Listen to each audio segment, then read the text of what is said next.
Peace, family. Y'all know who it is. It's Dr. Bakari K. Lumumba, progenitor of LumumbaSpeaks.com, back once again, Black Empowerment Initiative, where we believe we could gain a competitive advantage by always betting on Black in conjunction with Bequaline Network, the Pan-African social media extraordinaire, the home of African-centered news and information.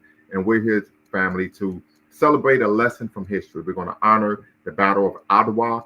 Many of you are unaware of the Battle of Adwa. We're going to be celebrating today on the eve of the 129th anniversary of the Battle of Adwa. So if you are unfamiliar, family, make sure you tap in, make sure you subscribe, hit the like button, as well as the notification bell. Thumbs up, thumbs up, thumbs up. You're watching, of course, Lumumba Speaks and Bequaline Network here on YouTube. Also, family, if you're familiar with the Battle of Adwa, put a 1 in the chat. If you are familiar with the Battle of Adwa, put a 1 in the chat. If you are unfamiliar, put a 2 in the chat, family. So if you are familiar, put a 1 in the chat. If you're unfamiliar, put a 2 in the chat. And for those of you watching on Twitter, you could do the same on Twitter as well. Also, family, want to make sure that you all are aware that today is the last day of Pan-African History Month. So we definitely hope that you all have been even more intentional, not only of learning that history, but sharing that, of course, with the younger generation as we move forward. And we know tomorrow begins Pan-African Women's History Month, right? So we're talking about Africana Women's History Month, which of course is March. So we definitely want to give thanks there. But just family, many of you are unaware, the Battle of Adwa was the climatic battle of the first Italo-Ethiopian War, right? So many of you may be unaware, may be aware, right? The Ethiopian army managed to defeat the heavily outnumbered invading Italian and Eritrean forces led by Oreste Balatteri on March 1st, 1896, near the town of Adwa. The decisive victory thwarted the campaign of the Kingdom of Italy to expand its colonial empire in the Horn of Africa. By the end of the 19th century, European powers had carved up almost all of Africa after the Berlin Conference. Ethiopia was among the only African states to still maintain their independence. Adwa became a preeminent symbol of Pan-Africanism, secured Ethiopian sovereignty until the Second Italo-Ethiopian War 40 years later, family. So without further ado, we're going to introduce the man, the myth, the legend, the individual I say is your favorite Pan-Africanist, your favorite historian, Brother Dwayne Omawale. As many of you may be aware, he is a frequent guest here at the Lumumba Speaks and Bequaline Network. We are our resident historian, and Brother Dwayne Omawale was born in Georgetown, Guyana in 1991. He is a Pan-Africanist author and historian and activist who specializes in African and African diaspora history and is the author of over 25 books. Without any further ado, let's give him a virtual round of applause. How you doing today, brother? I'm doing well, you? I'm doing quite all right. Appreciate you taking time out of your busy day, your busy schedule. You know, you're working on a number of projects around the globe to, of course, help restore African people to their traditional greatness and to, of course, ease our burden and lot in life. Very happy that you can be here. So we're going to jump right in if you don't mind. All right. Absolutely. So talk to me about, can you give us some of the background regarding the first Italian-Ethiopian War and how it came to be? Right. So the background, to really get into the background, we have to go through the scramble for Africa, talking about the European colonial powers, taking control of different African nations. And essentially, this was a process in which the colonial powers were going throughout Africa, one by one, conquering different African kingdoms, different African societies, and bringing them under European control. Now, what's particularly interesting about the situation with Ethiopia is there's a clash between the European colonial powers trying to colonize East Africa and the fact that Menelik was engaged in a similar type of activity in terms of building and expanding an empire. So as Europeans are expanding their empires in Africa, they come into conflict with Menelik, who's expanding his empire in Ethiopia. So I gave a bit of the colonial European background of trying to conquer Africa, and what was going on in Ethiopia was basically a situation where Ethiopia was recovering from a period of Ethiopian history known as the era of the princes, in which there wasn't really a strong decentralized monarchy. So this was a period in which different Ethiopian empires had undertaken the process of essentially rebuilding a powerful centralized monarchy, starting with Theodorus, Johannes before Menelik. So by the time we get to Menelik is in the process of continuing, consolidating, and expanding this empire. So as he's in this process of expanding the empire in Ethiopia, this is when he comes into conflict with the Italians, who are essentially trying to colonize Ethiopia. They have this set on colonizing that territory. So that's a bit of the historical background, that you see a clash between an African emperor who's in the process of trying to essentially build a nation of his own, and the European colonial powers are coming and trying to colonize and take control of his kingdom. Very good, very good. Talk to me about the treaty of, is it Wuche? Wuchele? Wuchele. Talk to me about that. Yeah, so now that's fascinating, and this is where we actually get to the war part of the conflict, because up until this point, Italy had engaged in a policy of essentially supporting Menelik, because the rationale was it's going to be easier if we arm Menelik and have him engaged in what he's doing, conquering these territories, so that he's conquering them for us. So when we're ready, we could come and bring Menelik under our control, and it's less effort on our part because he's already done the hard part of conquering these different people, bringing them under his rule and his subjugation. So when we get to this treaty, Treaty of Wuchele, this is a situation where the two parties sit down and draft a treaty.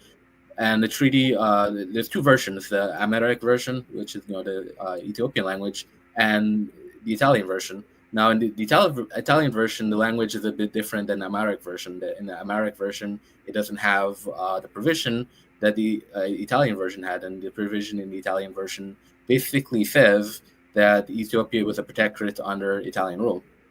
And this is where the conflict starts, because Menelik, when he realizes this, that's not what he consented to, it's not what he agreed to, and as far as he knows, because he didn't see the Italian version of the treaty, he knows the Amharic version of the treaty, which was done in his language. So essentially, the Italians tried to pull a fast one on him, and when he realized what had happened, he didn't agree to being under the control of Italy, and ultimately Ethiopia goes to war to protect sovereignty. Right. So, and that's rather important, right? So we see a bit of a level of subterfuge on the side of the Italians, but it didn't work out. Talk to me about the significance of the leadership of Menelik II and Empress Tatu Betu.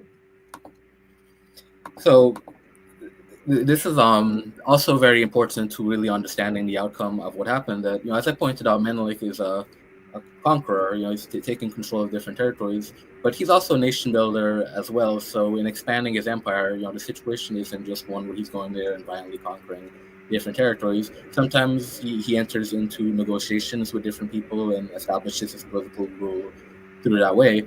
And the other interesting thing about Menelik is that even though history views him as a warrior king who built an empire through conflict and war, and ultimately he protected that empire through the war with Italy, what was interesting about him is that he was not someone who was personally known as being a violent emperor. And what I mean by this is violence was always, in his view, a last resort. So there's a lot of diplomacy on Menelik's part.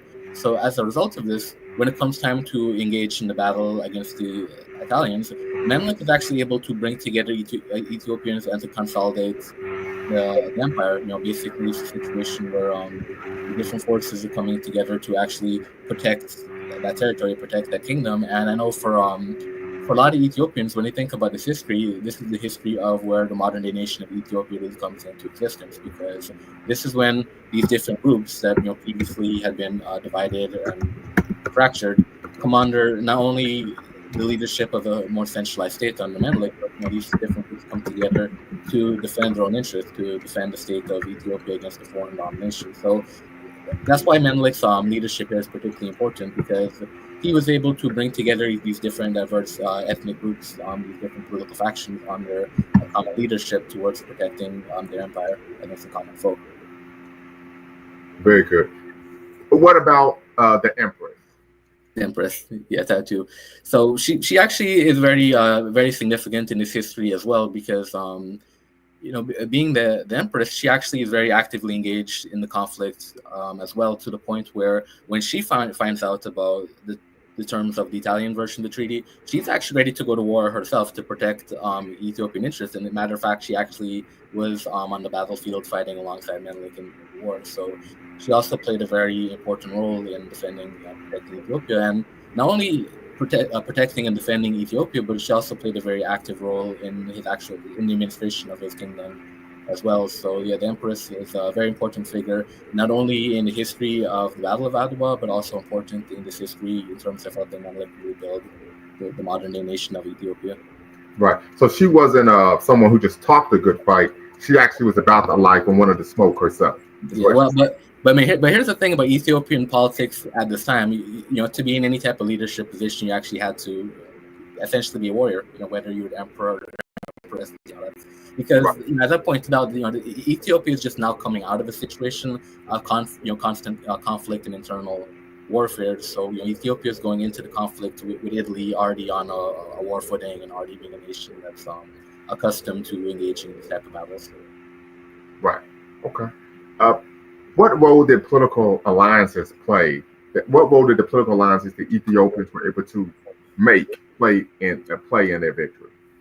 So this is one of the reasons why Ethiopia actually was able to successfully defeat the invading colonial power, whereas a lot of African nations put up very fierce resistance, but ultimately fell short. The advantage Ethiopia had is that Ethiopia had access to modern-day European weapons through its alliances with particularly France and Russia. So through entering alliances with other European powers, Ethiopia is able to ascertain modern weaponry, and that played. I mean, to backtrack a little bit, Ethiopia, as I pointed out, was already being supported by Italy, to support Menelik's conquest. So Ethiopia was already being supplied with weapons from Italy, but as the conflict began with Italy, Ethiopia was able to secure alliances with other European powers to continue to get these weapons. So I would argue a big factor as to why Europeans were able to colonize Africa was the technological disadvantage of African nations. That, as I pointed out, African nations put a very fierce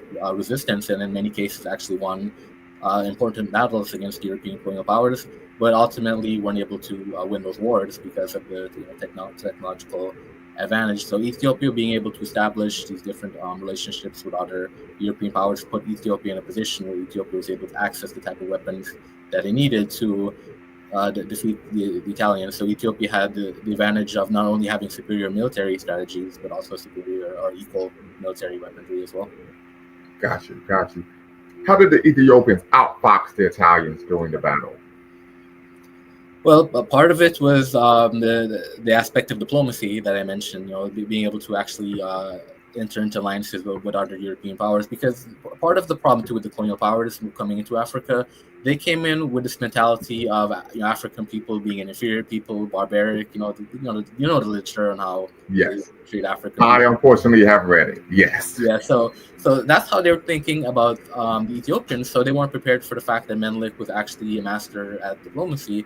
But the other thing that they weren't prepared for, and again, this goes back to the European perception of African people, is that when you're waging a war on somebody else's territory, they have the advantage of knowing the territory better than you do. So, and this is not just Ethiopia. This is one of the reasons why Africans were able to actually win some battles against European powers. That they had the advantage of knowing the layout of the land, so they can engage in guerrilla warfare tactics, maneuver the opponent. So Africans across the continent were already doing those type of things. So it was a situation in Ethiopia where the Ethiopians understood the land better than the Italians did. The Italians are foreign invading force, so they were able to use that advantage to maneuver the Italians. And on top of that, as I pointed out, they had the advantage of also having access to modern European weaponry. So between having a superior understanding of the battlefield, having superior military tactics in terms of being able to outmaneuver the Italians, and also having the advantage of access to European weapons, Ethiopia was able to position itself to decisively defeat the Italians in that battle. Very good. What role did counterintelligence play? I've read some literature that inferred that they had individuals. The Italians believed they had individuals who were turncoats, but in fact they were double agents working on behalf of the Ethiopian Empire, and they was feeding the Italians misinformation that actually drew them into, of course, a trap. Could you speak to that? Oh, that's actually interesting. I haven't come across any information. Yes, the individual was saying that the emperor was weak and that he was isolated. That if they charged him, they would be able to, of course, gain the advantage, and that, of course, was not the case. So it may be folklore, right? But This is some of the information that I've Yeah, I haven't come across that, but I mean, it wouldn't surprise me because, as I pointed out, I think it was certainly the case with Ethiopia and the case with many African nations. The Europeans severely underestimated the capacities of African people. So that was the case in Ethiopia. So it wouldn't surprise me if people were feeding misinformation, because it wouldn't have taken very much to get the Italians to underestimate Ethiopian forces. But that's not something I've come across personally. Now, something that I actually have come across and I have covered in my writings is that the Italian officials working in Ethiopia, there was a split between a faction that believed that they could take Ethiopia by, as I pointed out, arming Menelik, and then when the time was ready, bringing Menelik under Italian control.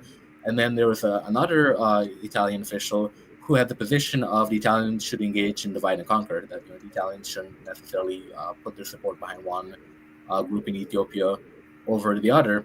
Ultimately, Italy went with the option of supporting Menelik against the other groups in Ethiopia. And the problem for the Italians was that basically strengthened Menelik's position and actually put him in a position to better resist their efforts to colonize. And so that, it's interesting, and it's an important piece of this history as well, because the other advantage that Europeans had in trying to colonize Africa was divide and conquer. So in Ethiopia, it was a situation where the Italians didn't necessarily pursue divide and conquer in the way that, as I pointed out, one Italian official believed that they should have, and Menelik was fairly successful at bringing together the different groups in Ethiopia to protect Ethiopia's interests against Italy. Understood. What was the gravity of Ethiopia's victory politically, culturally, and racially in regard to that turn of the 20th century? It was significant because we have to think about the fact that, as I pointed out, the scramble for Africa is taking place, and the scramble ultimately results in the entire continent being colonized, with the exception of two nations, Liberia and Ethiopia. So the Battle of Adwa ensures that Ethiopia is one of only two independent African nations at the time, and one of three Black republics in the world, including Haiti. Now, the significance of Ethiopia accomplishing this is you have to think about at the time that African people globally are going through a very severe type of racial oppression. In the United States, you have the racial terror that was taking place at the time. Across the African continent, different African kingdoms have fallen and come under the subjugation of European powers. And even in the Caribbean, most Caribbean states by this time are colonized. Haiti, as I pointed out, being the other Black republic of the three of them, is in a position where there's a lot of political instability in Haiti, a lot of conflict. The foreign powers, particularly the United States, is also taking advantage of this, and subsequently we'll see a situation where the United States actually invades and occupies Haiti for a number of years. So globally, African people are in a position of weakness. So the Battle of Adwa really helped to revigorate African people, and it demonstrated once again that African people actually are capable of overpowering a European army. We're capable of actually defeating an invading European force. And that was a lesson that Haiti had demonstrated many years earlier. So the significance of what Ethiopia was able to do was it became a reminder to African people globally, both on the continent and throughout the diaspora, that we are a powerful people who are capable of overcoming the forces that oppress us. So Ethiopia defeating Italy at the Battle of Adwa had a very important impact in terms of revigorating the African struggle, and this is part of the reason why moving forward after the Battle of Adwa, Ethiopia becomes a very central nation in the anti-colonial efforts across the African world, and also a very central nation in terms of the Pan-African movement. Absolutely, absolutely. You mentioned Haiti. What are some parallels that we find regarding Ethiopia's victory and, of course, the success of the Haitian Revolution? So a parallel that I very quickly, they are juxtaposed at opposite ends of the 19th century. One is at the beginning of the 19th century, and of course the other is at the end of the 19th century.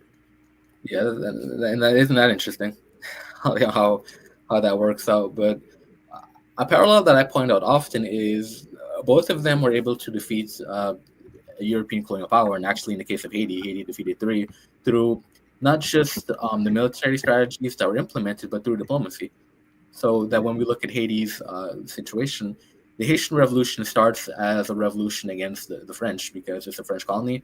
And in doing so, Toussaint Louverture particularly he aligns himself with the Spanish to fight the French until France abolishes slavery, and then he switches and he aligns with the French because at this point France has abolished slavery. So France seems to be more aligned with what he's fighting for, what Toussaint is fighting for in Haiti.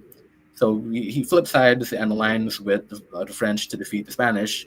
Still aligned with the French, also defeats the British when the British come in and try to take control of Haiti to take advantage of the situation there. And then when he starts realizing that the French are acting against him and that the French are trying to essentially create the situation where they're trying to take power off Toussaint's hands and re-implement slavery, Toussaint makes deals with the United States and gets support from the United States to fight France. So what we see in Haiti is Toussaint entering into the diplomacy and working different Western powers against each other to accomplish his objectives. And it's a similar situation in Ethiopia. That, as I pointed out, Ethiopia had the advantage of making those strategic alliances with France, making those strategic alliances with Russia to get the weaponry that Ethiopia and that Menelik needed to fend off the Italians. So in both situations, we see a case where African people essentially are using divide and rule against Europeans. Typically when we see this history, Europeans are always the one using divide and rule against us to enforce their objectives and advance their interests. But these are situations demonstrating that African people actually can reverse the tables and use divide and rule against Europeans. Absolutely. Diplomacy is important, but I think one of the things that oftentimes is overlooked is the central role women played in forming victory against, of course, foreign powers. Could you talk about that? Yeah, in Haiti, Ethiopia, throughout African history, African people have a very lengthy tradition of very strong warrior queens and very strong African women actually being on the front lines of these different battles. Some examples I could think of is, Nzinga, who fought the Portuguese to defend her kingdom. Santawa engaging in the struggle that she engaged against the British. Obviously, in the United States, we have Harriet Tubman, who wasn't just going to from plantation to plantation, helping to liberate Africans on the plantations. But when the Civil War happened, she was actually a spy in the Union Army, so she was even serving in combat during the Civil War. So these are some examples, but Queen Anne and the Maroon.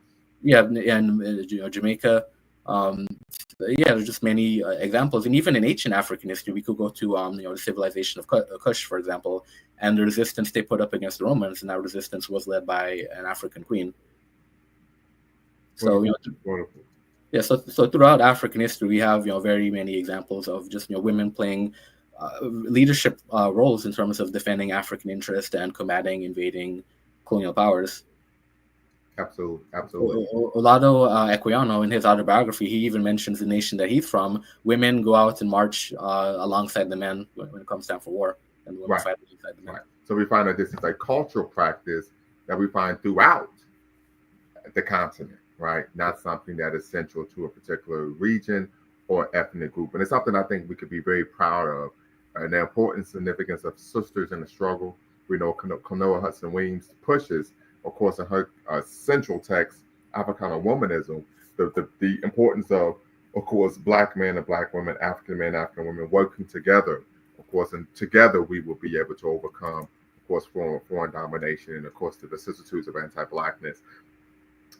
How can we draw from Ethiopia's victory 129 years later that can help us inspire and mobilize African people to make a better world for us? So I think there are several lessons. I spoke about some of them. The importance of diplomacy, being able to manipulate contradictions and divisions among the European colonial powers, because when we think of the system of white supremacy, we always lose sight of the fact that white people are not a monolith. The history of Europe and the conflicts and wars fought in Europe demonstrate that they're not. So Ethiopia is a situation where African people demonstrated that we could, like I said, engage in divide and rule against the colonial powers as well. But there are other examples as well. As I pointed out, one advantage that Menelik had in Ethiopia was the ability to bring together different groups of African people, particularly even people who were enemies of Menelik, people that Menelik had engaged in war in.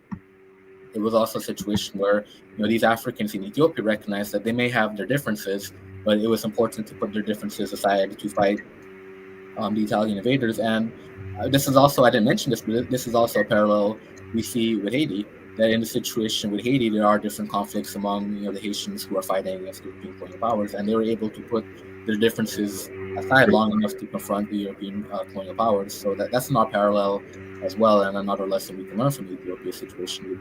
The ability and the importance of being able to put aside our differences to protect ourselves against a common European invading enemy.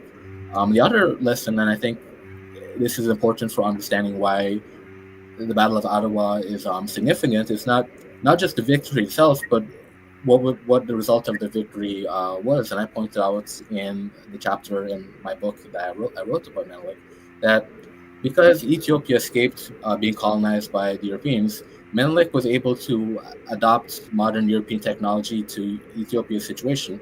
So under Menelik's rule, we see the construction of a railway, we see the construction of Ethiopia's first modern hospital, and Menelik starts introducing modern European technology to develop Ethiopia. And this is important because when we read Walter Rani's How Europe Underdeveloped Africa, he excellently breaks down the reality that European colonization actually underdeveloped Africa. But in the situation of Ethiopia, because Ethiopia had escaped being colonized, Menelik was actually able to take modern European technological advances and actually apply it to his nation and to modernize his nation. So to me, I think that's also a lesson in the importance of African nations having real independence, and real meaningful independence is the ability to take what you need from foreign powers to implement them in your nation to improve the circumstances in your nation. So in Ethiopia, Menelik is able to more or less dictate Ethiopia's path of development rather than having Ethiopia's path of development being dictated by the colonial powers. Absolutely. Great point. Mike Redden, good afternoon to you, brother. So let me ask you this. And we're going to go back to, of course, Sisters in the Struggle. Why aren't Sisters in the Struggle a prominent aspect of the historiography of African people's resistance movements? I would argue that's the Eurocentric cultural influence that's seeping into a lot of the scholarship. And I remember even Kwame Ture in one of his speeches made this point that when he spoke about how often when you read the history of the civil rights movement, women are written out of the struggle, and he made the point that a lot of these books that leave women out of the struggle are written by people who never were even involved in the civil rights struggle to begin with. And Kwame was obviously speaking, from the perspective of somebody who was involved in the struggle and saw the prominent role that women played in the struggle. And we have to keep in mind, he's coming out of SNCC, and one of the most prominent leaders of SNCC is Ella Baker. Right. Absolutely. So I mean, Queen Mother Ella Jo Baker. Let's put some respect on the name. All right. Go right ahead, brother. Yeah, so I think that was a fascinating point that he made, that those of us, and I mean even contemporary, to speak on the contemporary movement, those of us who are actively engaged in the Pan-African movement now will actually see that women, even in the modern day Pan-African movement, play a very prominent role in the movement. So I think it's a combination of people not only coming from a very Eurocentric cultural bias, and this is a cultural bias that essentially neglects the role of women, sees women as being secondary because that's how Eurocentric culture has treated women. But also, I think it's a problem of people who are trying to speak to the movement without being engaged or involved in the movement. Because I could tell you firsthand, as somebody who's involved in the Pan-African movement, women to this day are still playing a leading role in the Pan-African movement. To use a well-known example coming out of the Caribbean, Mia Mottley, the Prime Minister of Barbados, it's not just arguably the most popular prime minister in the history of Barbados, and I say that because she managed to not once but twice sweep an entire election to where she had no opposition. She won, her party won every seat in the election. That's only ever been done twice in Barbados' history, and both times were under her leadership. So that's why I would make the argument that you could make the case that she's the most popular politician or political leader in the history of Barbados, but she also seems to be one of the most popular and beloved Caribbean leaders in the history of the post-colonial Caribbean. Gotcha. Okay. And as I pointed out, this is the first woman prime minister of Barbados. So even in the contemporary Pan-African movement, we're seeing women play a prominent role, and we're seeing even African men being receptive to women playing these roles and having these positions. Because as I pointed out, you can't win an election and sweep the election and completely defeat the opposition without men having a significant degree of support as well. And I think that's an important point as well, that historically African men have never actually had problems with African women being in these positions of Right. leadership, and particularly in American politics. This is still a debate we see in American politics now. Can America ever elect a woman president? Are men going to be comfortable with a woman being in the presidency in America? And culturally, as African people, these were not It concerns wasn't an issue. Correct. African had. Absolutely, absolutely. So, brother, I think you nailed it. Family, we're going to put the link in the chat now if you want to tap in. And of course, if you have any questions for brother Dwayne Omawale, of course, resident historian here at Lumumba Speak and Bequaline Network, author of over 25 books, specializes on the history of African and African diaspora. And of course, you're watching LumumbaSpeaks.com, a Black empowerment initiative where we believe we can gain a competitive advantage by always betting on Black, in conjunction with Bequaline Network, the Pan-African social media extraordinaire, and the home of African-centered news and information. And we're here today on the eve of the 129th anniversary of the Battle of Adwa, and we're celebrating and honoring, of course, a lesson from history, that is the Battle of Adwa. And we've learned quite a bit about the significance of sisters in the struggle, the significance, of course, of playing enemies against each other. We've learned about the significance of diplomacy as well, right? And so I think these are lessons that we can take moving forward to, of course, improve our lot in life as African people at home and abroad. So we always talk about tangibles, tangibles, tangibles. And I think Brother Dwayne, of course, who is always a great person to interview, right? I always learn so much from him, and that's why he's the resident historian here. We're extremely appreciative of his willingness to, of course, lend his time. But family, want you all to tap in as well. If you have any questions for Brother Dwayne or questions for myself, please do so at this time. Once again, you're watching Lumumba Speaks in conjunction with Bequaline Network, and we're discussing lessons from history, honoring the Battle of Adwa. Of course, we're honoring, of course, the leadership of Menelik II, Empress Tatu, and of course, all of the heroic Ethiopians who fought to preserve their sovereignty and show that through armed resistance, they could, of course, be a sovereign nation. Anything else that you think people should know about the significance of the Battle of Adwa, and of course the leadership of Menelik and of course the Empress, before we close out? One thing I think actually is important, talking about the connection between Ethiopia and Haiti, and also Ethiopia's role in the Pan-African movement, that Menelik was actually represented at the first Pan-African conference through Haitian Pan-Africanist Benito Silva.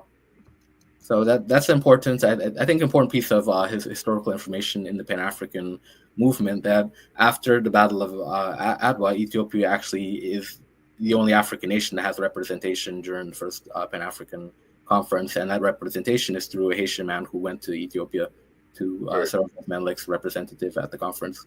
Very good. And since we're having that conversation, we're talking about Pan-Africanism, of course, we're talking about the 1900 conference, right? That took place, led by, of course, Henry Sylvester Williams.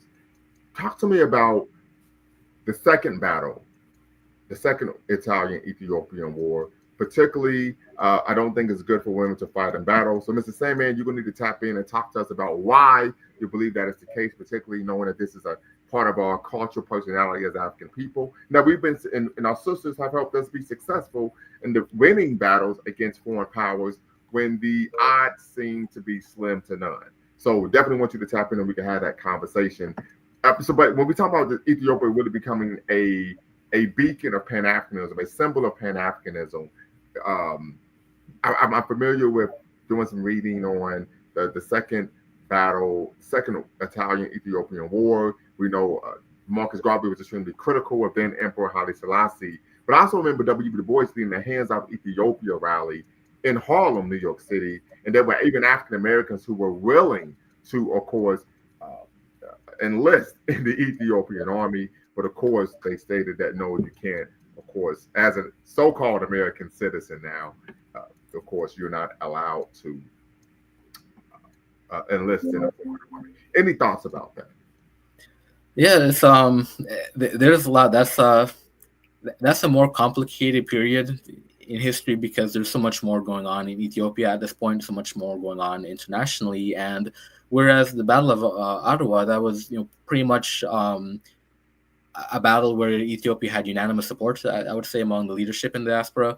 as you pointed out, it's interesting that Marcus Garvey actually chose to criticize Haile Selassie at the time that Italy had taken over Ethiopia, and that created somewhat of a split within the Pan-African movement, that there were Pan-Africanists who were very much supportive of the Ethiopian emperor in exile, and Garvey, choosing to criticize the emperor, I think speaks to not only the split in the diaspora among how to view his handling of the war, but Garvey spoke to some of the issues taking place in Ethiopia at the time. Particularly one of the things that Garvey was critical of is he felt Haile Selassie's failure to abolish slavery in Ethiopia created a situation where the Italians were able to portray their invasion as a humanitarian situation where they were going into Ethiopia to abolish slavery. So, Garvey raising those criticisms is interesting because it gets us into the internal politics of Ethiopia and some of the contradictions and divisions inside of Ethiopia at the time. But yeah, it's a particularly very fascinating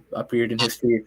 And I would just add as well that this is really a period where Ethiopia becomes a nation that's more at the forefront of Pan-Africanism, because Menelik was very receptive to the African diaspora and very welcoming of the African diaspora. But I think Haile Selassie did a lot more in terms of portraying Ethiopia as actually being a Pan-African nation in terms of supporting different anti-colonial struggles throughout the African continent, and ultimately setting aside a community for Africans in the diaspora to return to Ethiopia. So even after he takes, he's able to retake the throne and expel the Italians, we still see this conflict that we saw during the period when he was in exile, of this being an emperor who's inspiring a lot of Pan-African hope and optimism, but also the contradictions of the different problems taking place in Ethiopian society itself that ultimately results in him being overthrown. So it's a more 40 years later. Right. Yeah, so it's a more complex history the second time around when the Italians invade, because these problems,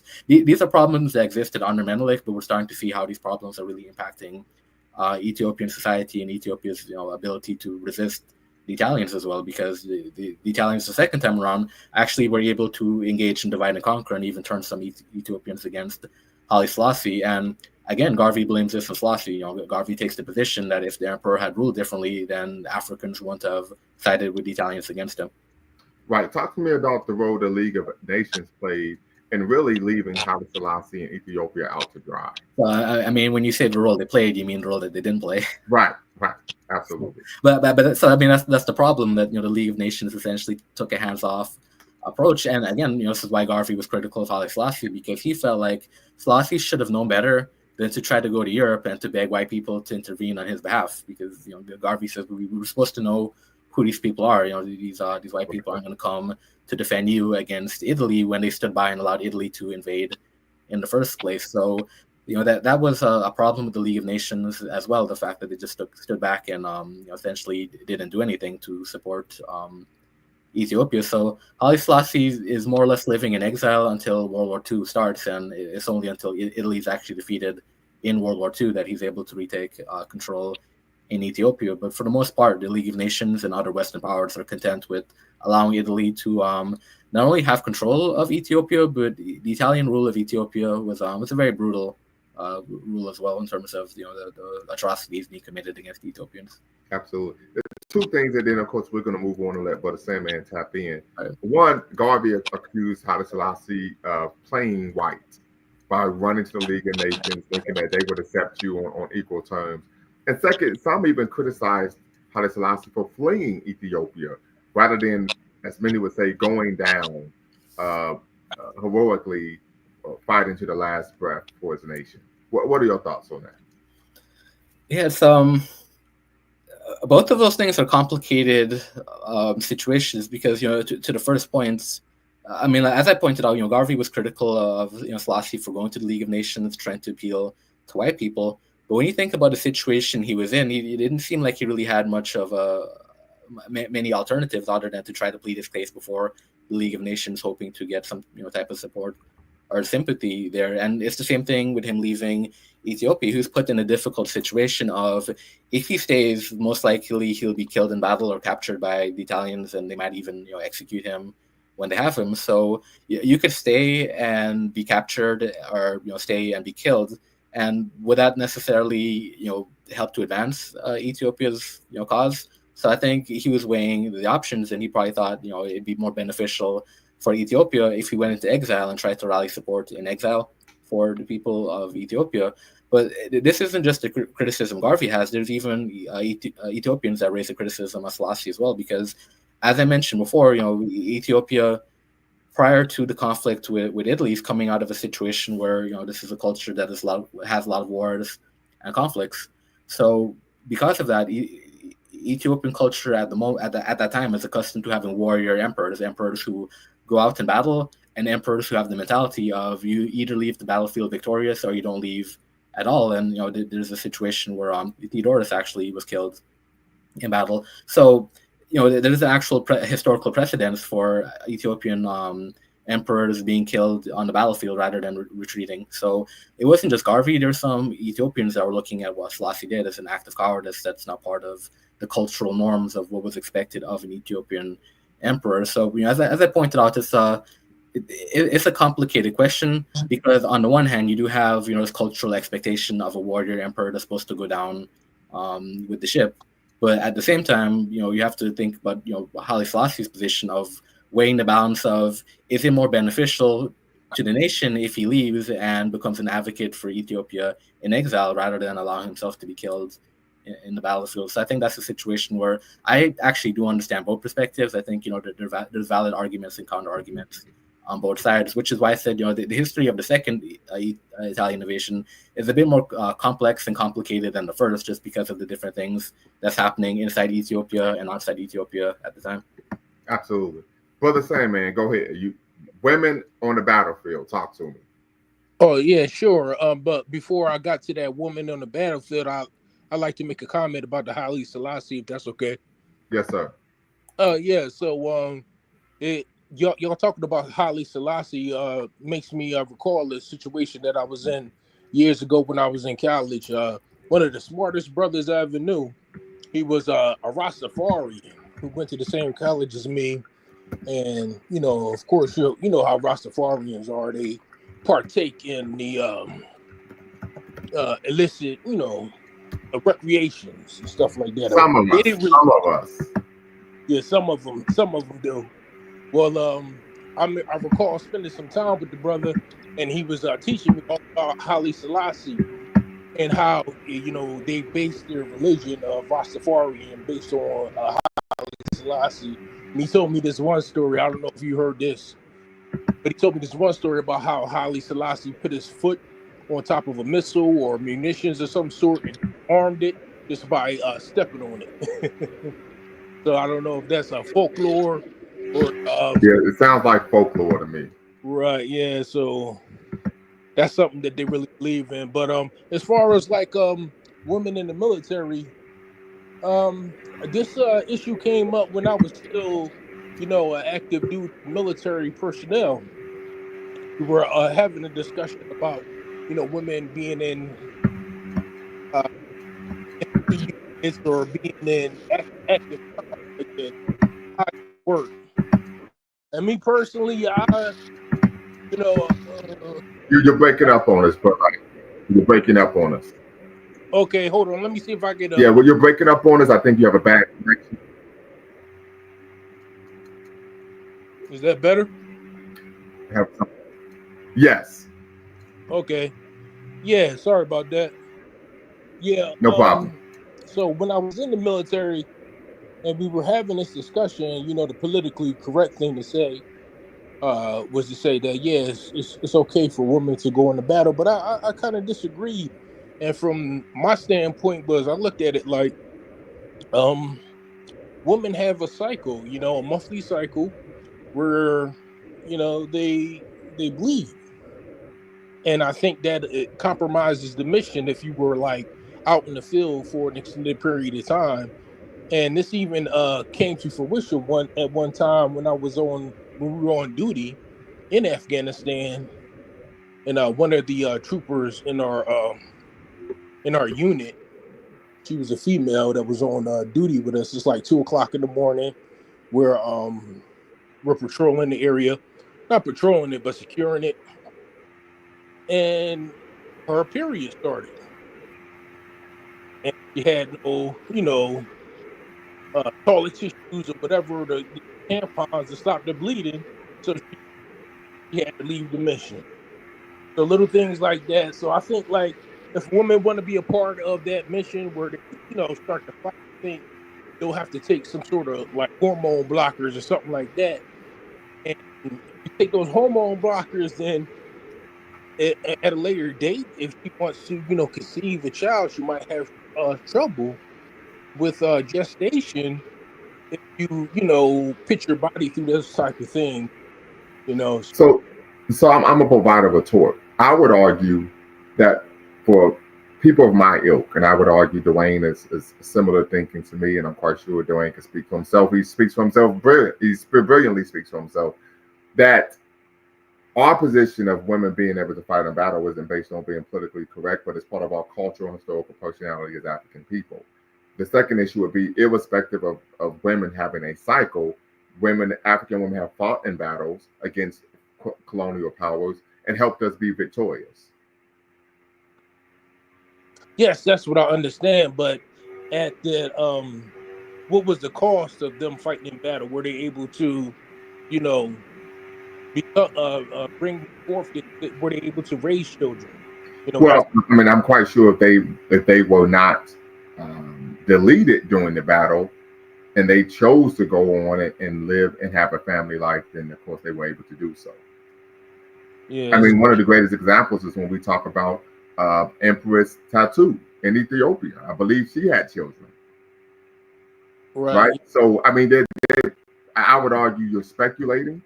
We all know women who have served in the U.S. military who are mothers and wives. So we know by just sheer what we can argue is a reality that doesn't prohibit women from being able to have children and then, of course, raise them in a healthy manner. Yeah, they deploy but they don't really do the mission that the men do, Well, in some aspects they do, in some aspects they don't. Yeah. But what we find is in our history, this is something that has been beneficial in helping us, of course, resist foreign domination. I would say that in the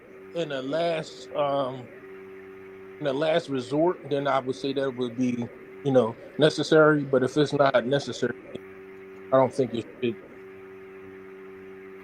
done. Well, you do know that the concept of a last resort is something that is antithetical to our history as a people and our culture. What do you mean by antithetical? By something that is an intrepid contravention of, right? That would be a European, I hate to say that, but a Eurocentric perspective in which women are not seen that their proper place is not in battle, fighting against, of course, a foreign oppressor to preserve the sovereignty of the country, nation state, the land, so on and so forth. And I mean, for example, when we talk about Joan of Arc, right? Joan of Arc, and let me see what country Joan of Arc was from. It's been so long since I've actually read the text, the literature on Joan of Arc. But France. Joan of Arc was from France. She stated that she had a vision from the divine, from God Almighty, that taught her to pick up arms. And Dwayne, you're the resident historian, so you can please correct me if I'm getting aspects of the story wrong. To pick up arms and fight for the sovereignty of her nation. If I remember correctly, they were fighting against the English. Is that correct? Yes, and she was she was successful in leading her French brothers into battle and defeating the English. Because the English and the French, they've been fighting for centuries. And when they found out she was a woman, she was arrested, charged with heresy, found guilty, and then burned at the stake. What type of peanut butter and jelly issue is that? Well, the issue is, why do we hear about all of these female warriors when we were battling European powers, but we never hear about them battling when they fight in other African tribes or African? Well, the proper term is ethnic group. Ethnic group. The ethnic group. Yes.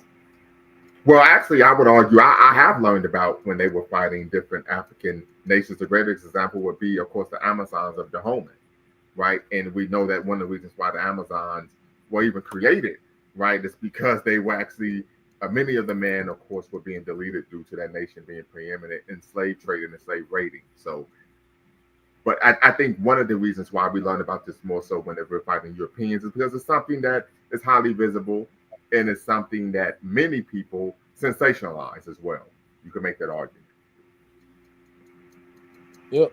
But what we do know is that this was an African cultural practice that we find throughout the continent. Yep. Well, luckily, we don't have to go to the guerrilla war tactics anymore nowadays. Hopefully, we won't have to go through that too much longer. Well, it wasn't just the guerrilla warfare. When we talk about in the case of the Battle of Adwa, they was using modern artillery in the fighting against the Italians. Well, that's still guerrilla war tactics isn't necessarily the equipment that you're using. It's more so like surprise attacks, more like with the Viet Cong were doing during the Vietnam. Right. But yeah, hopefully, us as a human group, we can get away from that. Especially Black people, and we don't have to like fight too many wars, and we can start growing as a people moving forward.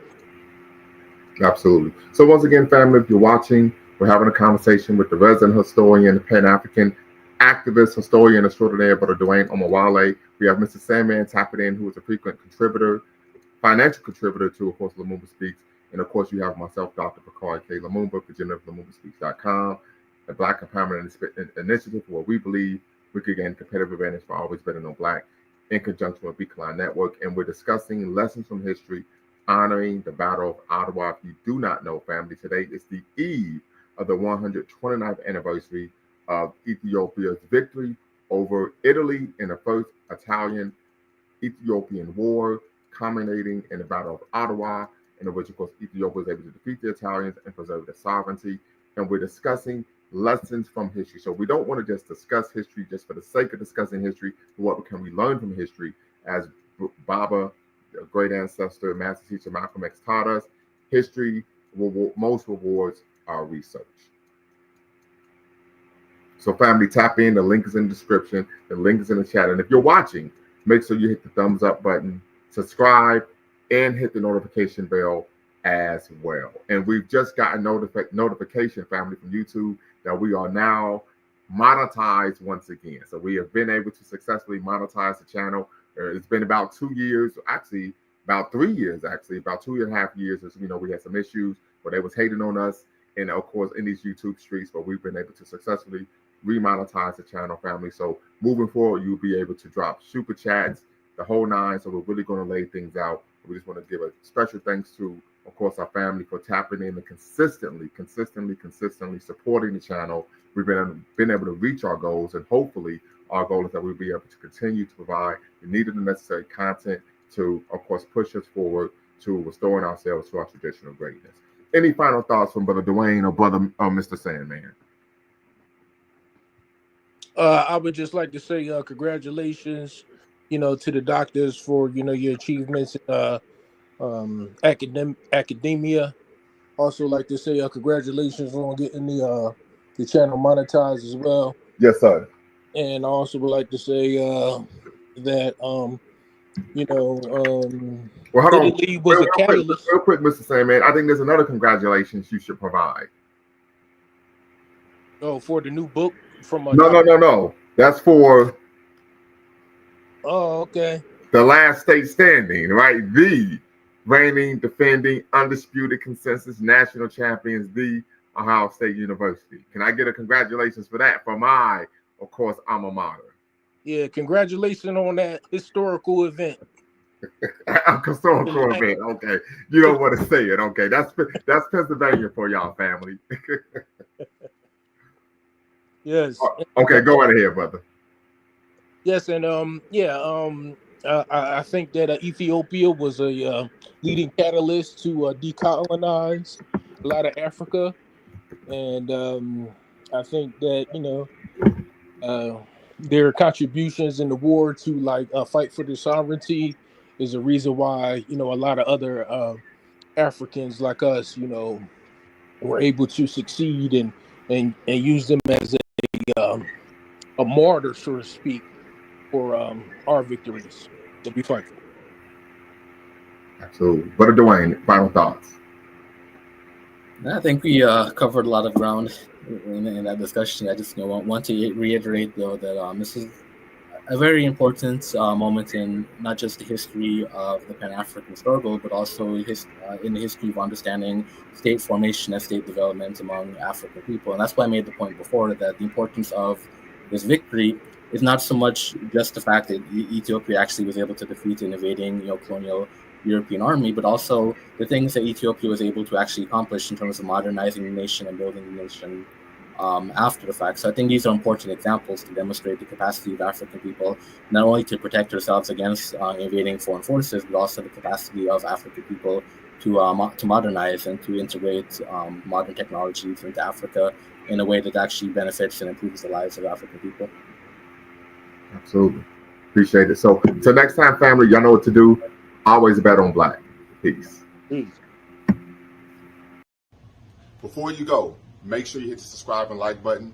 Thank you for supporting the channel. And remember, here at Lumumba Speaks, we always bet on black.